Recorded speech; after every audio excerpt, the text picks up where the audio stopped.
come up with a business plan. Their goal is death to America, and we're trying to, find a peaceful, good long-term solution here where Iran doesn't have a nuclear weapon. And we got to figure out who we're working with. And I think the president is right to extend the deadline. But I think they've got the message that he's not messing around. I think he said, no more Mr. Nice Guy. This has to get fixed. And as this is happening, like I've got the Nebraska cattlemen in my office right now. It just so happened they were double booked with you today, Jake. And we're talking about some of the issues that this creates for agriculture. We certainly want an end to it. I'm sure it creates a huge issue for agriculture because the diesel prices are through the roof, and that affects the cattlemen that you're talking to, as well as a whole bunch of people in the agriculture industry. What do you tell them? Well, I mean, we've been on the record talking about the need for E15, and that's what I've been working on today. Ironically, the cow-calf operators are having a pretty good year. We've got a smaller herd this year than we've had in 50 years, so there's challenges. But the president knows how important it is, number one, to finish things the right way with Iran, but more importantly, to open up the Strait of Hormuz and get that oil moving and get that fertilizer going. It's an issue that we're talking about in Nebraska, and so we're paying close attention, and we want a peaceful result. But we also don't want to live this way another 50 years with a country that's a huge state sponsor of terrorism. They've killed enough Americans. It's time to get the job done as long as we're there. So when the president posted, and you referred to this tweet just a minute ago, it's the no more Mr. Nice Guy tweet, I believe. But when he said, or I might be conflating tweets, but in any case, at one point he threatened that, quote, a whole civilization will die tonight, unquote, referring to the people in Iran. You didn't condemn those words when asked. You said that President Trump often uses very strong rhetoric to achieve his goals. What goals has he actually achieved? Well, to be honest, I did speak out against some of those in a subsequent interview, just like minutes after the one that you're referencing. Oh, okay. Listen, I do not think that we should speak that way about ending civilizations. America is great, not because we're strong, but how we use that strength. And so I do think there's value in holding the Iranians' feet to the fire. Listen, they are experts in delay. I talked to somebody who was on the team that was supposed to be investigating whether or not they had nuclear weapons when they were working for the United Nations, and it was just a shell game. Listen, they only understand one thing. It's sheer force. It's military might. We're dealing with people that are avowed martyrs. We take out the Ayatollah. We get his son. We continue to work through the ranks, and then you've got people that are stepping up saying they'll be the next. They're willing to die for their country. Listen, this is a dangerous regime. They want death to America. You've got to deal with them very forcefully. And to that end, I agree with President Trump. So the Strait of Hormuz was open before the war began, and now it is one of the major factors to end the war, which seems like a problem that I'm not saying that there weren't problems before. Obviously, the Iran nuclear program, obviously the ballistic missiles, obviously the funding of terrorism. I'm not belittling that, but the Strait of Hormuz issue that is affecting the gentleman behind you, that was not an issue until February 28th when the president authorized these attacks. Listen, for the first time in 50 years, the United States is done with these folks. We are done with their threats, with their vitriol, with their anti-American terrorism ways. These are the things that happen when you try to end a regime's efforts that are hell-bent on getting a nuclear weapon. And when you talk to people that are martyrs, what would Iran do right now if they had a nuclear weapon? They would use it. They would absolutely use it. If we walk away now, this issue will revisit us again in 5 years, 10 years, whenever they recalibrate. We're in this thing. Let's finish this thing. When I talk to Nebraskans that have been dealing with this since 1979, they're sick of it. They're sick of this country. They're sick of the way they treat America, the way they operate in the Middle East, the way they kill Americans. They prop up Hamas, the Houthis, Hezbollah. Listen, we got to go in there and finish this. I think a lot of Americans understand that. Yes, there are reactions to that. We want those resolved, but now is not the time to cut and run. Right, but you say that we are done with them, but they're not done with us, right? Because they've closed the Strait of Hormuz and it's driving up costs. In addition to diesel, fertilizer for America's farmers. Let me just. What are President Trump's options? Just to let them continue operating so that they can delay and delay and delay and then go back and recalibrate their program and have a nuclear weapon? Listen, we're talking about a country that wants to use a nuclear weapon to end, literally end civilization in nations like Israel, to target Americans or give that, God forbid, nuclear weapon to somebody that could use it on our soil. We're dealing with an operation here full of martyrs, and we have to take a hard line. We have to connect the dots, understanding there is short-term pain, but as we've seen with President Trump and a lot of his initiatives, things do get better. We got to go through this to get our goal accomplished. Right, but what?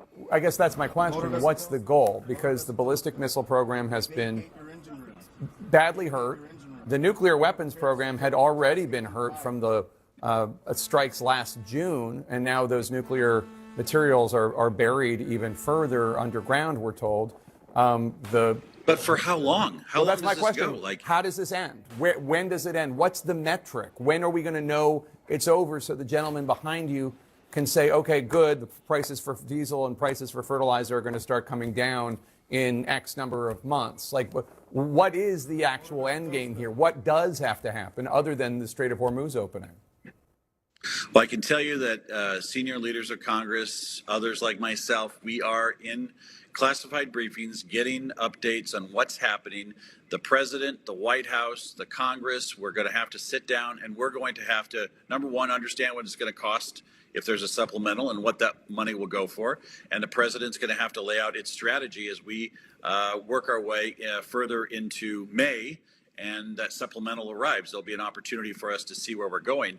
We have made good progress. We have severely dismantled a lot of what Iran's capable of doing. But if we stop now, and I've talked to a lot of folks in my home state, they think stopping now is cutting and running. We are getting their attention more than we ever have in the last 50 years. Now is not the time to cut and run. Let's figure this out. Let's take the steps that need to be taken. Right. And let's, as a country, support a president that's finally doing something about one of our sworn enemies. I guess I'm just confused because President Trump has been saying for weeks that he won. The war is won. The U.S. won the war.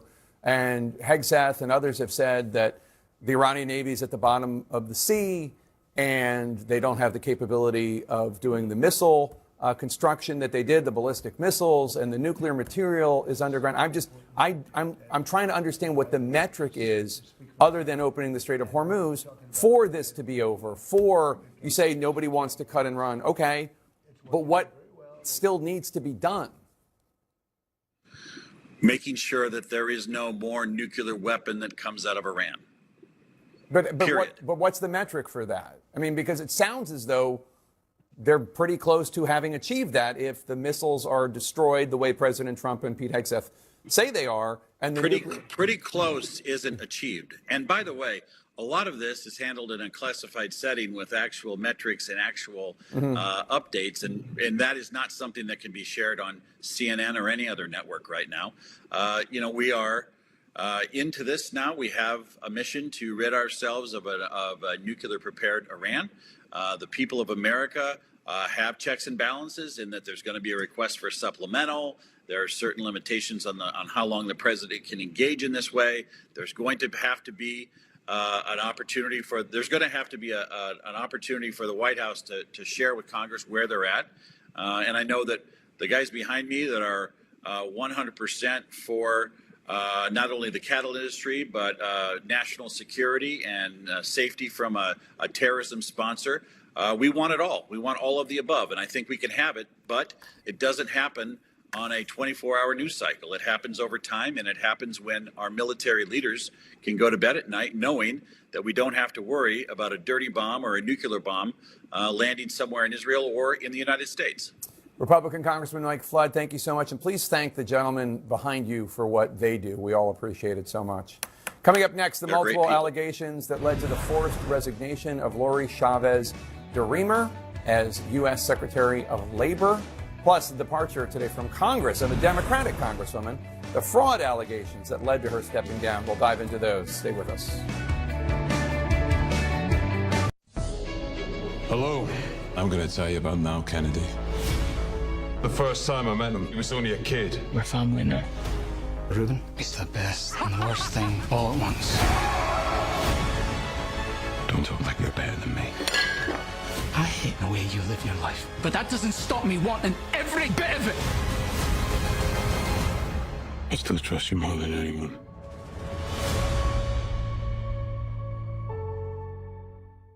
As much as we appreciate what our mechanics can do and who they are, no one looks forward to seeing the inside of an auto shop.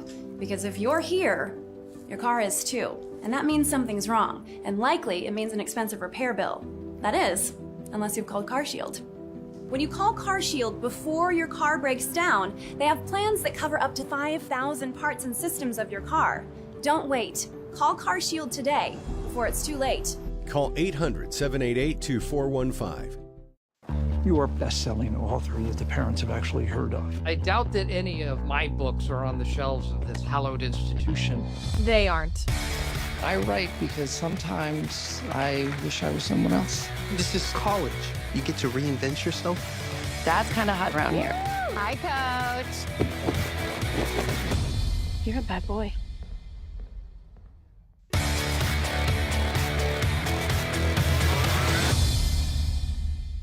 Ego, the #1 rated brand in cordless outdoor power. Experience our most powerful blower that exceeds the power of gas. The industry's most powerful cordless pressure washer and a string trimmer so smart it loads the line with the push of a button. Find an Ego retailer near you. An undisturbed sleep is a beautiful thing. That's why a Beauty Rest mattress is designed to give you unparalleled motion separation. Isolating movement with our pocketed coil technology to help you sleep soundly no matter what's moving on the other side of the bed, while providing individualized support for every sleeping position. People at their best get their Beauty Rest for 100 years. I'm always shopping The RealReal. They drop over 10,000 new arrivals every day. Gucci, Dior, Louis Vuitton, Hermes, Cartier, all up to 90% off retail. millions of people, millions of possibilities. Visit therealreal.com for $25 off your first order. Terms apply. Shutterfly knows behind every unforgettable story, there's a photo book made to preserve it. Here's to the storytellers. Make something that means something. Shutterfly. Save with code PIGFREE. Stay cool. Hey, BMW, take me to work. Don't forget Jean's birthday. Okay, I'm here. Let's do this. You're good. They changed your call time. Oh.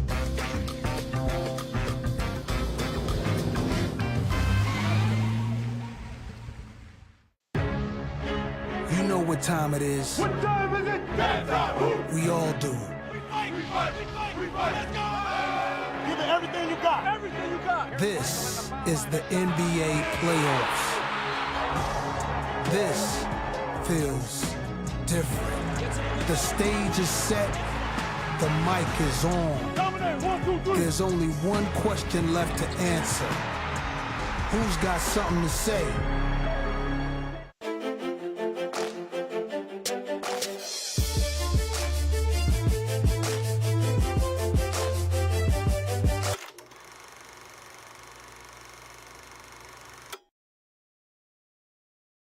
CNN This Morning with Audie Cornish. Weekdays at 6 a.m. on CNN.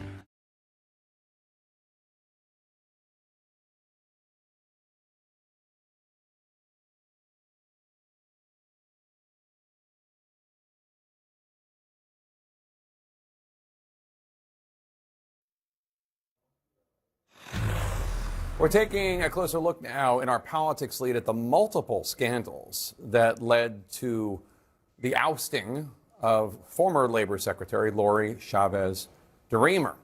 There were allegations, for example, of personal trips disguised as business travel, allegations and a complaint of Chavez DeRemer having a sexual relationship with a member of her security team. CNN's Sunlen Serfati takes a look now at the mounting investigations that led to her departure. The team that you have assembled is really an honor to serve with, so Thank you, Mr. President. Doing great. Thank you very much. Lori Chavez de Reimer's ouster as labor secretary follows a tumultuous tenure plagued by allegations of misconduct, scandals, and a pattern of disturbing behavior. It is an honor to appear before you as President Trump's nominee to lead the Department of Labor. In January, reports surfaced that the agency's watchdog was investigating Chavez de Reimer for several things, including complaints that she was having a sexual relationship with a member of her security team, attempting to use business trips as excuses for personal travel, asking staff to design work trips to align with personal events in other states, a UFC fight in Chicago, and a Morgan Wallen concert, among others, and allegations that she was drinking on the job, sending staff to pick up alcohol, a source tells CNN. In one text message and a complaint obtained by the New York Post, the labor secretary asked her staffer to bring her a rosé wine to her hotel room while traveling on a work trip. Do they sell by the bottle, she asked. When the staffer says they are out, she writes back, how about the Josh Sav be? In a statement on X, Chavez de Reimer says she believes the allegations have been peddled by high-ranked deep state actors, which she claims are working to undermine the Trump agenda. And the former secretary's lawyer, in a statement to CNN this afternoon, Sheila Sherfilis McCormick. Can her departure pressure Republicans to take action against one of their colleagues who also faces very serious allegations? We're going to talk about that with our panel next. I have been told that I cannot perform one joke or I will go to jail. Watch the hair! You are going to be remembered for comedy. When you're away from the spotlight, you have time to think about what really matters. Oh! The spotlight! God, I am glad to be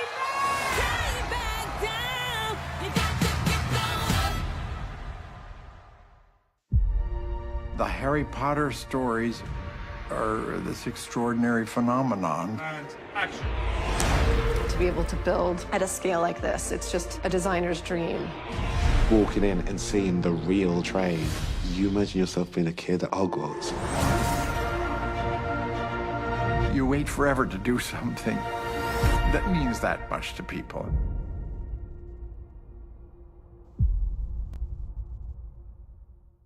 My moderate to severe Crohn's symptoms kept me out of the picture. Now, I have Skyrizi.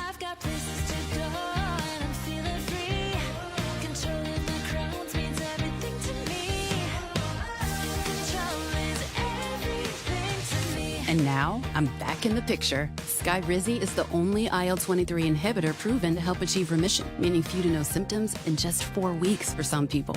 Many were in remission at 12 weeks, at 1 year, and even at 4 years. Plus, Skyrizi is proven to help visibly repair damage of the intestinal lining. Don't use if allergic. Serious allergic reactions, increased infections, or lower ability to fight them may occur. Before treatment, get checked for infections and TB. Tell your doctor about any flu-like symptoms or vaccines. Liver problems leading to hospitalization may occur when treated for Crohn's. Now's the time to take control of your Crohn's. Ask your doctor about Skyrizi, the #1 prescribed biologic in Crohn's disease.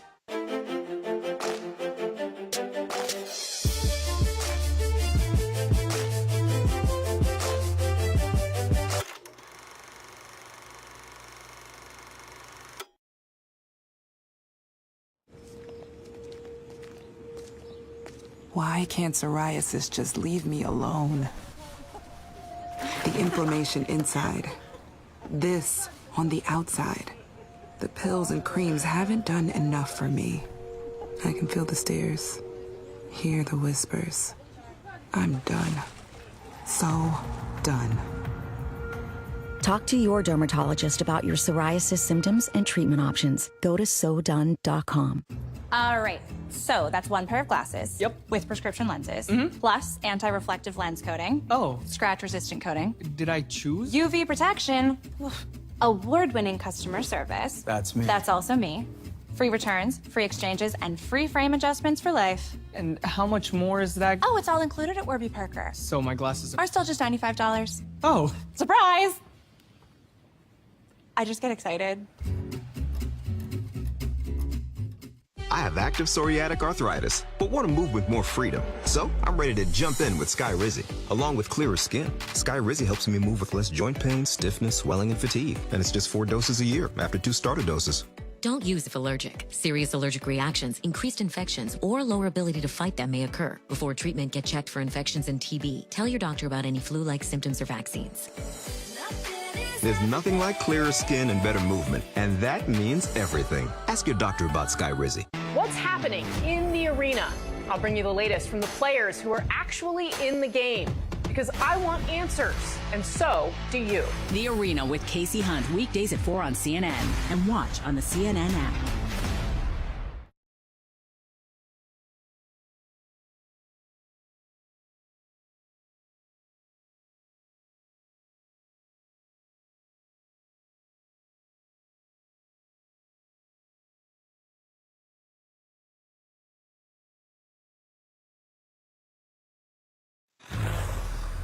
After careful reflection and prayer, I have concluded that it is in my best interest and the interest of my constituents and the institution that I step aside at this time. Signed, sincerely, Sheila Sheriffless McCormick, Member of Congress. Translation, I'm resigning before I get kicked out.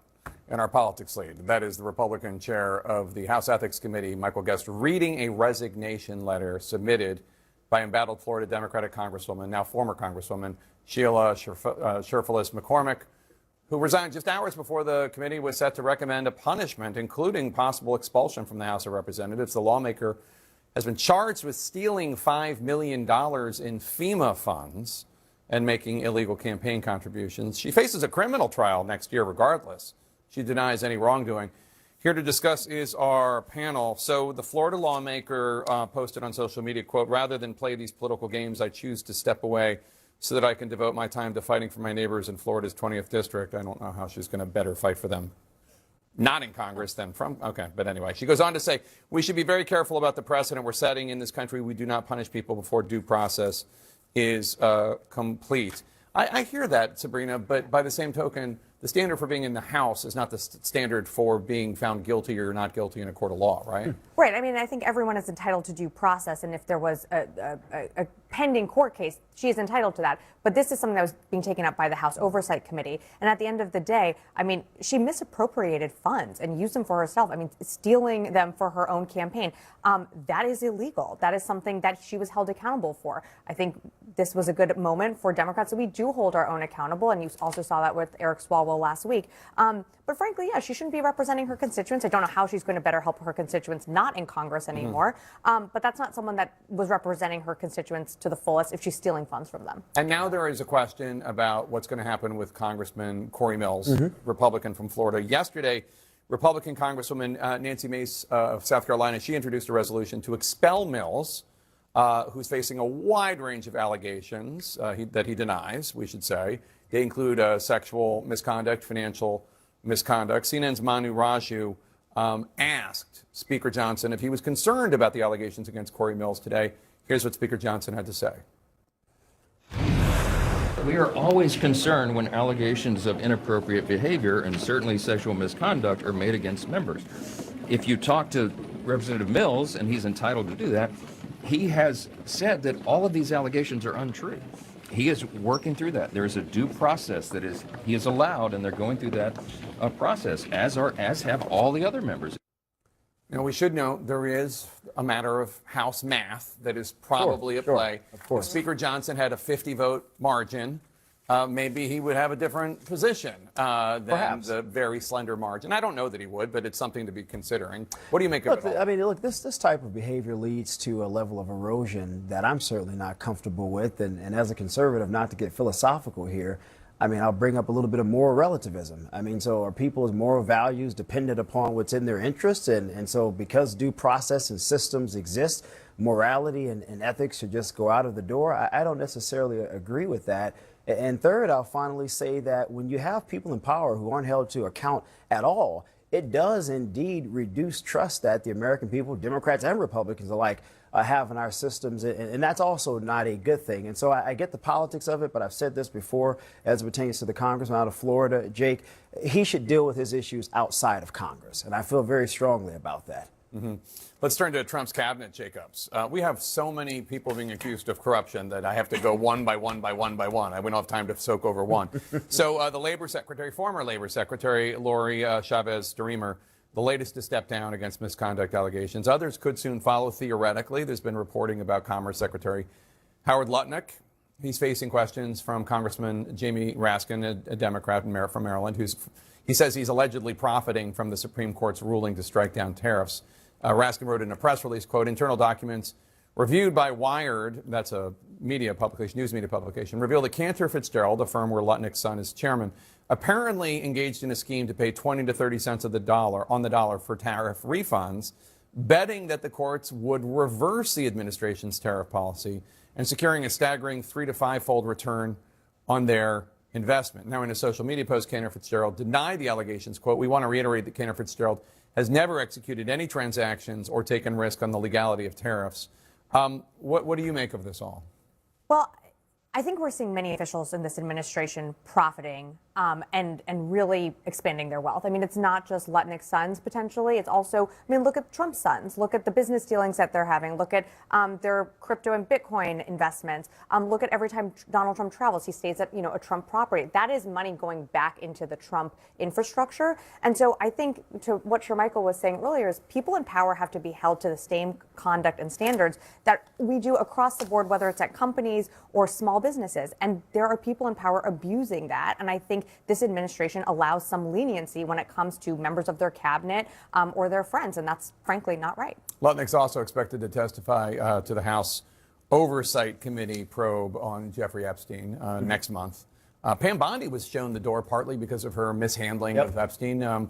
Lutnick clearly said something about not having any contacts with Epstein that proved to not be true when some of the Epstein files were released, and it turned out he'd actually had lunch on Epstein Island with his family and Mr. Epstein, showing that what he had said was a lie.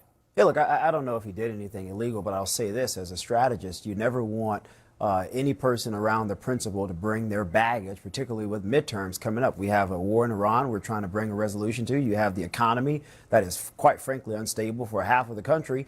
And you have a president and a party that wants to keep power. And so for me, with all due respect to Mr. Lutnick and anyone else that may be a deal breaker for President Trump, I would say you got to go. You're too big of a distraction, and the president just frankly doesn't need it. All right. I would also note that President Trump earlier today said, quote, I would have won Vietnam very quickly. I would have if I were president. We don't have time to talk about that, but you at home, do a little panel with your family there. Thanks to both of you. Appreciate it. Breaking news, the indictment just announced by the Justice Department against the high-profile progressive civil rights group, nonprofit. Stay with us. Could you please submit your expenses today? You could keep reminding your coworkers to submit their expenses. Or you could let Ramp do it. Never chase a receipt again. Ramp. Love finance. Even on an antidepressant, there are days I feel stuck in my head. Depression symptoms, like lack of interest and negative thoughts, can hold me back. I wanted to break through.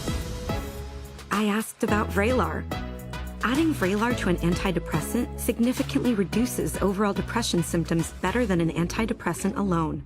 Not for elderly with dementia-related psychosis due to increased risk of death or stroke. Report changes in behavior or suicidal thoughts to your doctor. Antidepressants may increase these in those under 25. Report fever, stiff muscles, or confusion, which may be life-threatening, or uncontrolled muscle movements, which may not go away. High blood sugar may lead to coma or death. Weight gain and high cholesterol may occur. Difficulty moving, uncontrolled movements, tremors, feeling like you need to move, nausea, constipation, insomnia, dizziness, increased appetite, and fatigue are common. Side effects may not appear for weeks. Vraylar. Breaking through to relief. Ask about Vraylar. In the beginning, we had to make a choice. But what we didn't realize was how far we were willing to go.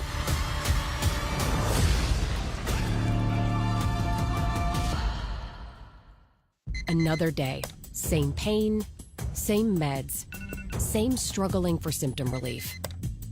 Injections like Humira and Enbrel work similarly to treat moderate to severe rheumatoid arthritis or psoriatic arthritis. But if your symptoms haven't improved enough, Rinvoq works differently. It's a once-daily pill that can rapidly relieve RA and PSA joint pain, stiffness, and swelling, as fast as 2 weeks for some. Even after 3 years, many people felt this relief. In PSA, Rinvoq can leave skin noticeably clearer. Rinvoq can lower ability to fight infections. Before treatment, test for TB and do blood work. Serious infections, blood clots, some fatal, cancers including lymphoma and skin, serious allergic reactions, GI tears, death, heart attack, and stroke occurred. CV event risk increases in age 50 plus with a heart disease risk factor. Tell your doctor if you've had these events, infections, Hep B or C, smoked, are pregnant, or planning. Don't take if allergic or have an infection.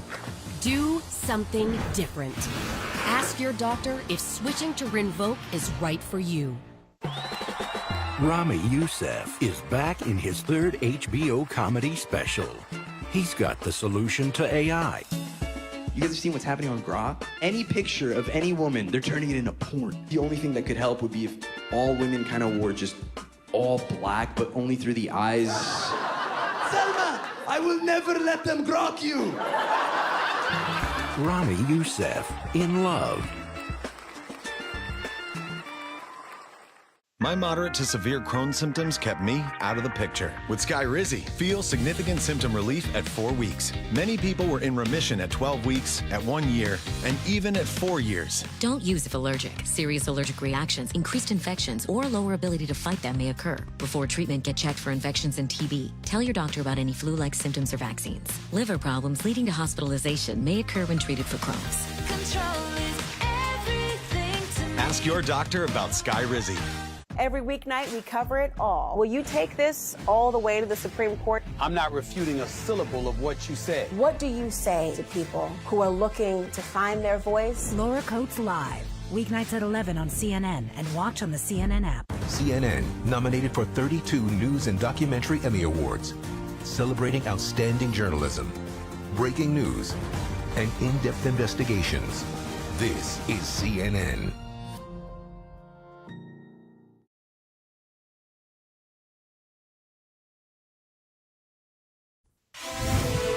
Breaking news in the law and justice lead. Acting Attorney General Todd Blanche and FBI Director Kash Patel just announced moments ago an indictment of the progressive civil rights group, the Southern Poverty Law Center.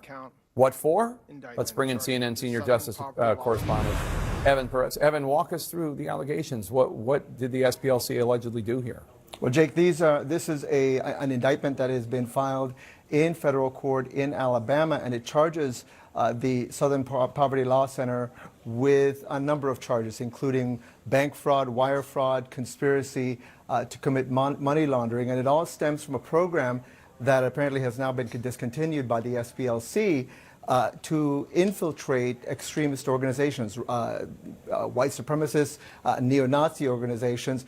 According to the Justice Department, though, some of that money essentially goes to funding these organizations. They cited one example of $270,000 that was paid to someone who essentially was a leader of the Unite the Right rally in Charlottesville, Virginia, back in 2017.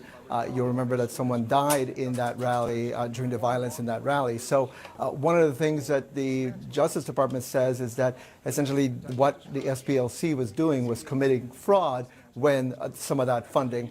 Here's the acting Attorney General, Todd Blanche, talking about some of these allegations. Listen.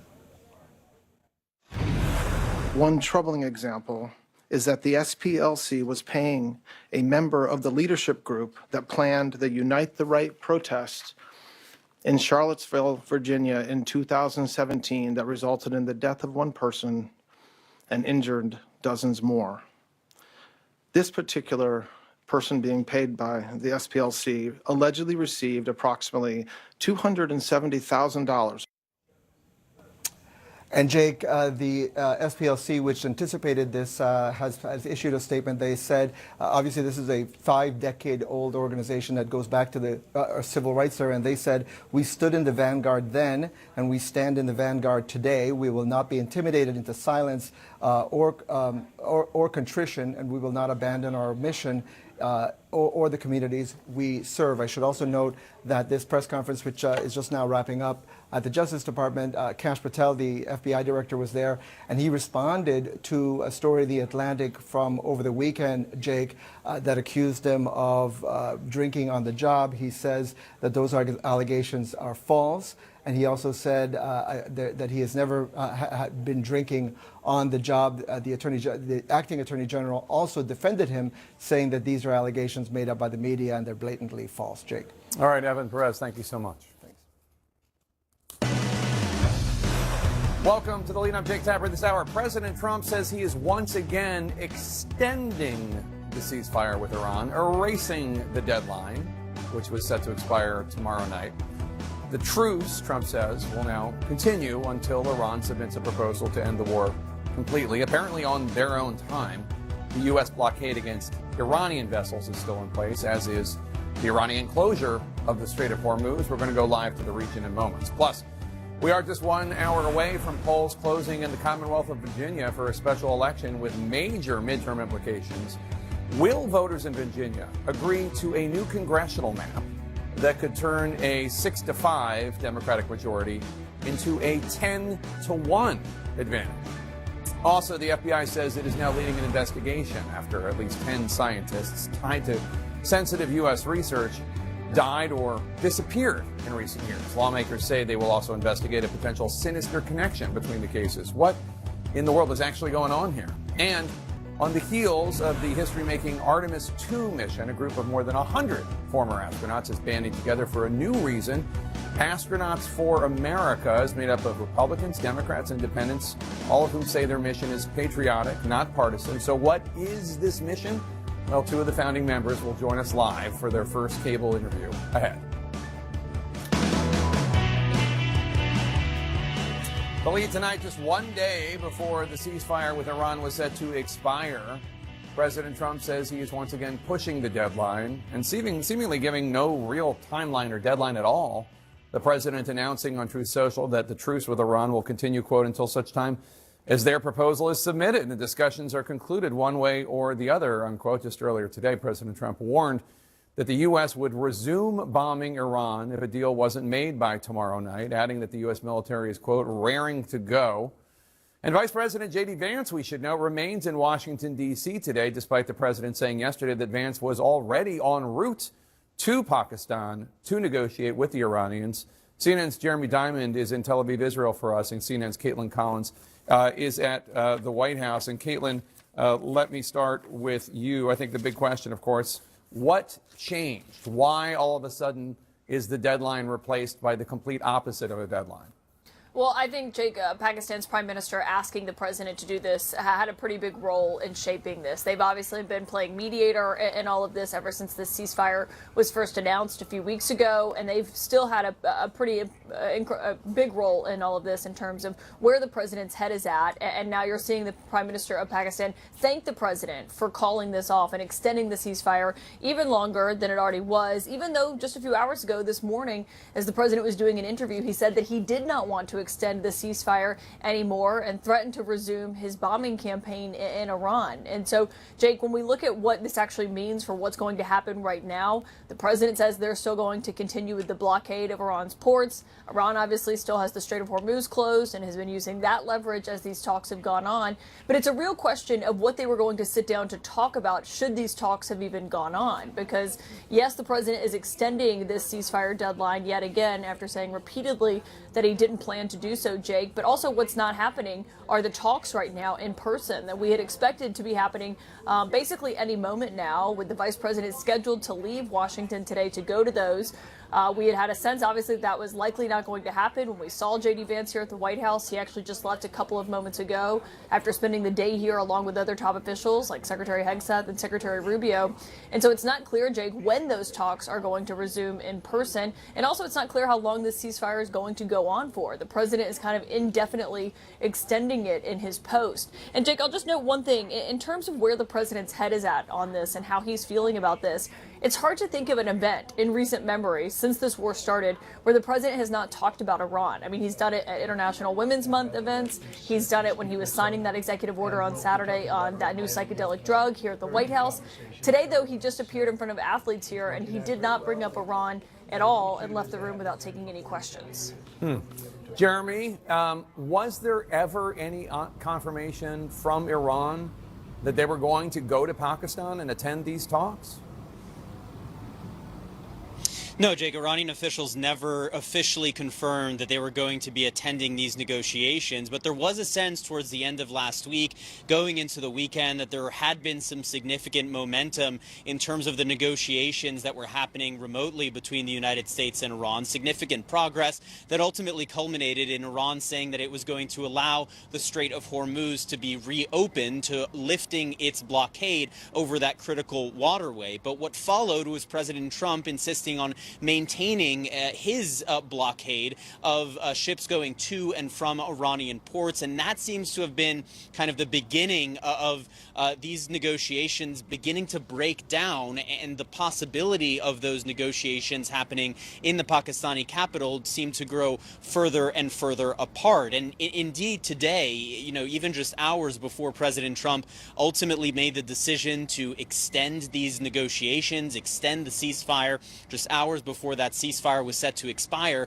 we heard from the Iranian foreign minister, who once again reiterated Iran's position about this U.S. blockade, calling it an act of war on behalf of the United States, and making clear that Iran was not going to be bullied into a position that it was not prepared to accept. But there are also broader questions about what's happening inside of Iran, reports of potential power struggle between different factions there, the negotiators on the one hand, the Iranian Revolutionary Guard Corps on the other, although it's important to note that the Iranian Speaker of the Parliament, Mohammad Ghalibaf, has significant bona fides with the IRGC. But nonetheless, a lot of questions about what's happening in Iran, something that the president hinted to in his message about all of this. And so now, you know, this region, once again, Jake, just on a knife's edge about what could happen. And Caitlin, earlier today, President Trump said that the U.S. had intercepted a second or actually, we're not sure which ship he was talking about, the first one or the second, but he said one of the ships was carrying a, quote, gift from China. He seemed to allude to this being something that China was not supposed to be sending to Iran. Any other details as to what that meant? No, Jake, we've asked the White House for what exactly the president was referring to, because obviously that came after CNN and other outlets reported that China was preparing to assist Iran, whether that's with weapons or intelligence in this war with the United States. And the president said that, and after those reports surfaced, that he had exchanged letters with the Chinese President Xi Jinping, who he is traveling to meet with next month in Beijing, and he said that he believed they were not going to do so. And so when the president made those comments, obviously it did stand out in terms of what exactly he was referring to, because shortly after that he talked about Iran using this ceasefire period to restock, and also arguing that the United States has done the same when it comes to ammunitions and being prepared for this war to resume. So obviously those are key questions, Jake, and China has not been happy with the Strait of Hormuz being closed. They have talked about this. They've talked about the blockade. And so all of these are key questions in terms of exactly what we were just referencing, the president extending this ceasefire, how long this could play out. Because keep in mind, next week he is welcoming King Charles here to the White House for a state visit. It's shortly after that he is set to go and visit visit China. And so key questions in terms of how long this war could go on for. It's already far exceeding the president's timeline initially when it launched. And Jeremy, President Trump had said that the U.S. military was raring to go against Iran, although now he has erased the deadline from tomorrow to never, no actual deadline. But I wonder, what is the posture in Israel tonight?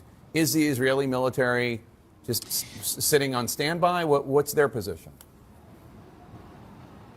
Well, Jake, from the moment that this ceasefire was announced, the Israeli prime minister, in that very first night, said that Israel would keep its finger on the trigger. And I think it's safe to say that that has been the Israeli posture during the first 2 weeks of this ceasefire so far. It is tonight once again, and it will continue to be going forward. We know, of course, that before this ceasefire went into place, Israel and the United States were preparing new lists of targets, infrastructure and energy targets inside of Iran, that they would strike strike should those negotiations fall apart.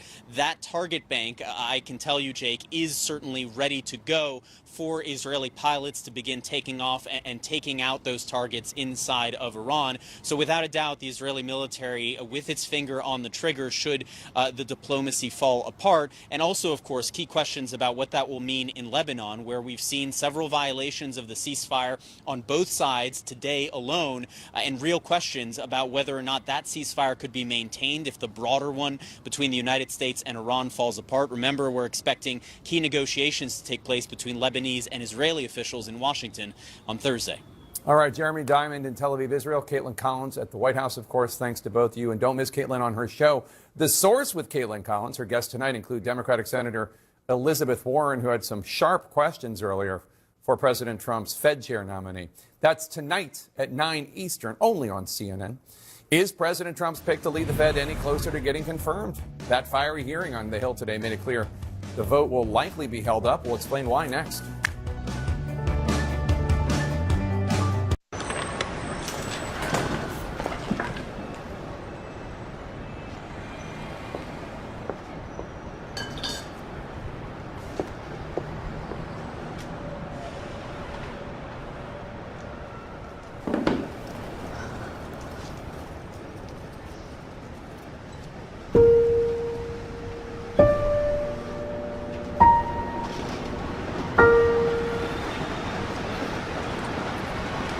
Kara Swisher wants to live forever. Now streaming on the CNN app. Around the world, every year, thousands of parents introduce their children to the beautiful game. Different cultures, different fields, different colored uniforms. But they share one simple, powerful phrase in common. Go errado! Movimento! Gol equivocado! Wrong goal! To us, it may be the beautiful game, but to them, it's just a game. The new Carter's and Umbro Soccer Collection. Available in store and online at carters.com. Now kick one the other way! I demand a lot of my body. I'm a singer, I'm a dancer, I'm an actor. Morning! And I know if I want a lot out of my body and out of my mind, my energy, I have to put the right things into my body. Oh, it's good. Why aren't we counted anymore? Well, the all-new Serta Perfect Sleeper has the Q4 support system that helps relieve aches and back pain for perfect sleep night after night. We'll never get counted again. Nope. Serta, we make the world's best mattress. I demand a lot of my body. I'm a singer, I'm a dancer, I'm an actor. Got it. And I want to make the most of every single day. I do want to do 8 shows a week on Broadway. I do want to travel. And I know if I want a lot out of my body and out of my mind, my energy, I have to put the right things into my body. Morning!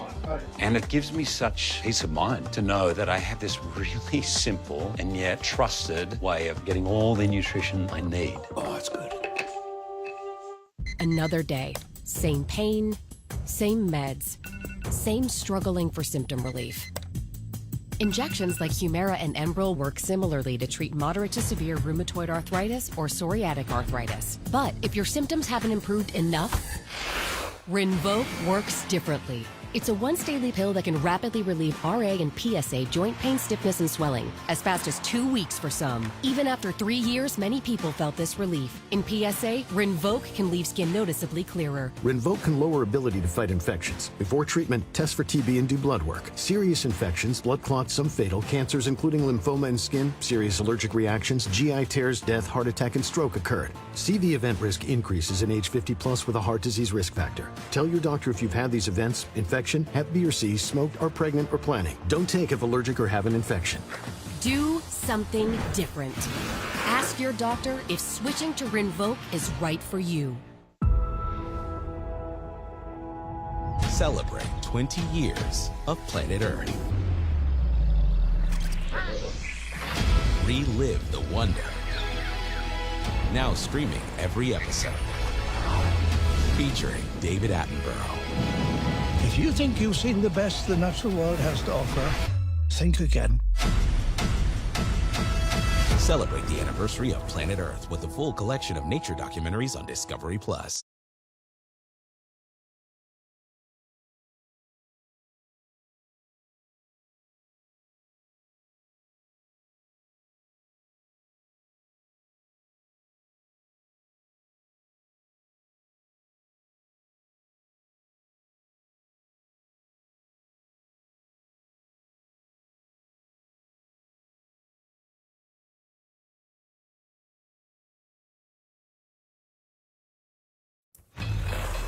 In our money lead, a high-stakes confirmation hearing on Capitol Hill for the president's pick to lead the Federal Reserve. Former Fed Governor Kevin Warsh was pressed today on whether he would succumb to President Trump's demands that the Fed lower interest rates and maintain the bank's central independence. Are you going to be the president's human sock puppet? Senator, absolutely not. Are you going to be anybody's human sock puppet? No, I'm honored the president nominated me for the position, and I'll be an independent actor if confirmed as chairman of the Federal Reserve. The president never once asked me to commit to any particular interest rate decision, period.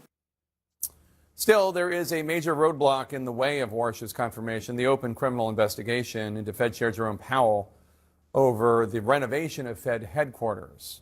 Today, a key Republican senator renewed his demand for the Justice Department to drop that probe.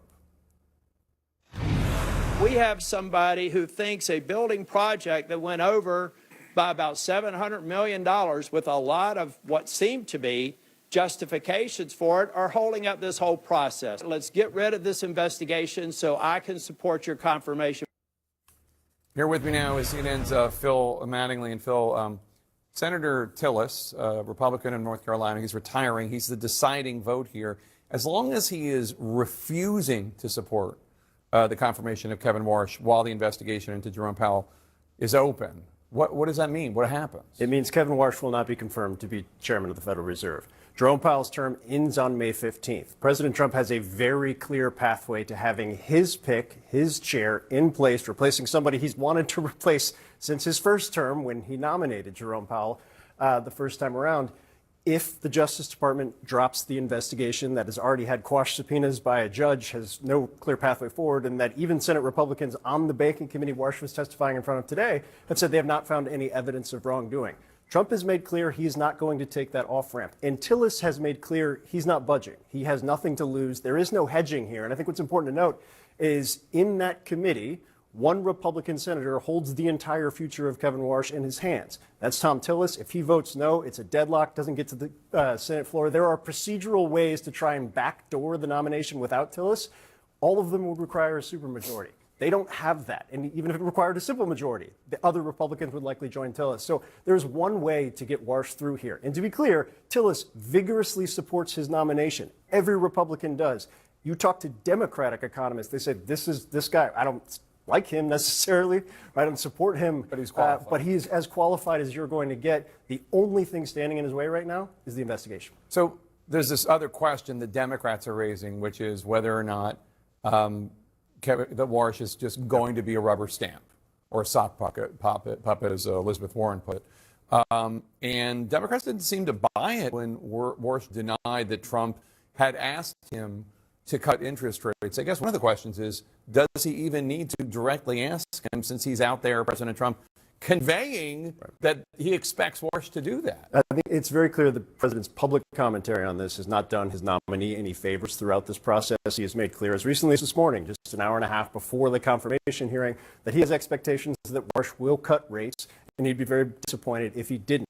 Now, Warsh was very particular in the language he used when he was answering these questions. No specific interest rate decision. My understanding is during their conversation, there was some kind of ambiguous back and forth that left White House officials believing Warsh was on board with an interest rate cut. Warsh making clear today he did not explicitly commit to an interest rate cut. He did make an important point, though. He doesn't get to do this unilaterally. If he's confirmed, when he's confirmed, he is one of 12 people that are voting on the Federal Open Market Committee. He's going to need a majority to move forward. His real kind of mandate here is to get a majority for whatever he believes the right policy pathway is. They can't do it on his own.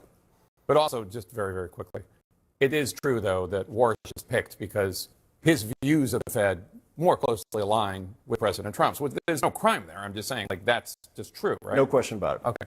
Phil Mattingly, thank you. Don't miss Phil's new streaming series. It debuts Friday. It's called CNN Breaks It Down. It's great for anybody trying to understand what's going on in this crazy world. You can find it at cnn.com/watch, and that starts Friday. Joining us now, Republican Senator Kevin Kramer from North Dakota, member of the Senate Banking Committee. Senator, I want to ask you about a key moment from ranking Democrat Senator Elizabeth Warren, that she says she asked this to test Kevin Warsh's independence and courage. Take a listen. Did Donald Trump lose the 2020 election? We try to keep politics, if I'm confirmed, out of the federal. I'm just asking you a factual question. I need to know, I need to measure your independence and your courage. Senator, I believe that this body certified that election many years ago. That's not the question I'm asking. It really isn't all that difficult to just state the fact that Donald Trump won in 2016, he lost in 2020, he won in 2024. These are just the facts that reasonable Americans understand. So Senator Warren is asking this question, and I'd like you to answer it. She says, how can the American people trust a Fed chair who's not willing to state the facts that way? Well, I think what he did is he didn't take the debate from Elizabeth Warren, where she could then spend the rest of the hearing saying, see, you are political. You do engage in politics. You can't claim independence. He didn't take anybody's bait on any question that could have trapped him into that argument. I think he did a masterful job of staying out of it, including questions about Supreme Court decisions and things that have, aren't under the Fed's purview. I think that shows demonstrates a very disciplined mind in Kevin Warsh. President Trump was asked about the probe into current Fed Chair Jerome Powell holding up his nominee, Kevin Warsh, on CNBC today. Take a listen to what President Trump said. How does this happen? Did the contractor make $3.5 billion? Right. If the banking committee could take it over. I can't imagine that Too Late is taking money on construction. I can't.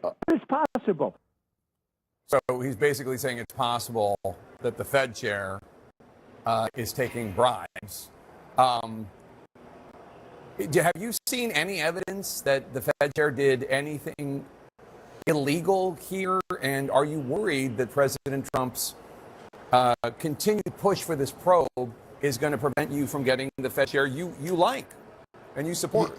Yeah, I like Jay Powell, although I do think that he's either incompetent or too arrogant to have done something when these cost overruns were so enormous. The fact that he didn't feel like he should inform Congress or that he should halt the project, do an investigation himself, that's problematic to me. Do I think he committed a crime? I do not. I've said that from the beginning. In fact, I think the best thing we can do for America's economy right now is to confirm Kevin Warsh and swear him in 1 second after the expiration of Jay Powell's term. So, no, I don't think he committed a crime, but I do think that he demonstrated bad judgment and arrogance. Well, bad judgment and arrogance and incompetence were illegal. Washington would have some serious problems, Senator. Well, if misleading the Senate was illegal, we'd have to build more penitentiaries. So the reason why it's relevant is because your Republican colleague, Senator Tom Tillis in North Carolina, says he's not going to support Warsh's confirmation, which he does support, until the federal probe into Jay Powell is dropped. Have you talked to Tillis at all about that? Have you talked to President Trump about that? I've not talked to President Trump about it. I've talked to Tom a little bit about it. It is my hope that between now and the middle of May that there's an off-ramp where everybody can declare some victory. I do think we as a committee ought to look into the cost overruns, look into why they occurred, why they were allowed to continue, and whether there's something that can be done about it.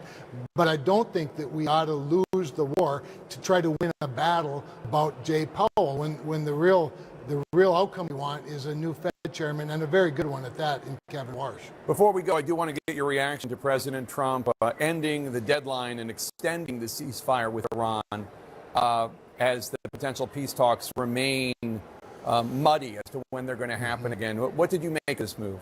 Yeah, I thought it was a good move on his part. His instincts are generally right, and I think in this case they are. He sees a vulnerability in the fracturing of the Iranian regime itself, the disagreement between the IRGC and some of the so-called leaders, if we even know who they are. I think the advanced group that went to Pakistan to negotiate from Iran had more conflict within their own group than they did, it seems, with the United States or Pakistan. So I think the president sees that vulnerability. He's seizing on it right now. Hopefully they can get back to the negotiating table and find at this point what would be a peaceful resolution, at least going forward. So I think it was a good move.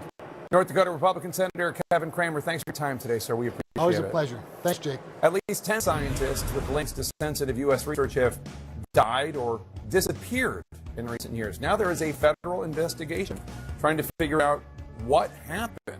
That story's next. Hey. Hi. Could you please submit your expenses today? You have those expense reports? Hi. Can you submit those receipts?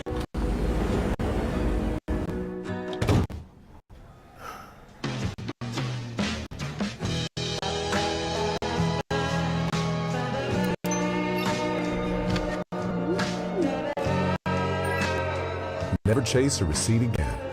Ram. Love finance.